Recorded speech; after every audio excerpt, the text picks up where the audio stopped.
بند کتابوں کے ساتھ پہلے آپ عبارت کا مفہوم بیان کریں اور پھر طلباء کو خاموش قرأت کا وقت دیں. اس کے بعد ان کی کتابیں بند کروا کر منتخب بچوں کو عبارت کا مفہوم بیان کرنے کے لیے کہیں.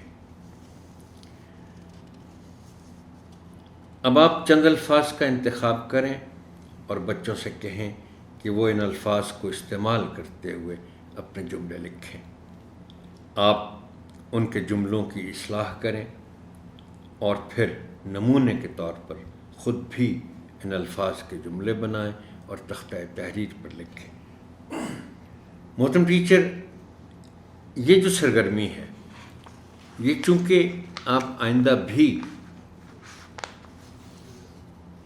دیکھیں گے کہ ہر باب میں، ہر نثری باب میں یہ شامل ہے، یہ میں اس لیے اس کی سفارش کرتا ہوں کہ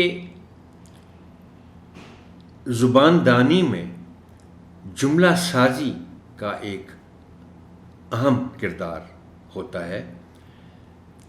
لفظ کے معنی آپ نے بتا دیے، لفظ کا تلفظ آپ نے بتا دیا، لیکن یہ سرگرمی زیادہ سے زیادہ کرنے کی کوشش کیا کریں کہ آپ بچوں سے کہیں کہ بھئی یہ الفاظ ہیں، ان کے سادہ اور مختصر جملے وہ بنائیں اور پھر آپ ان کے جملوں کی اصلاح کرتے رہیں.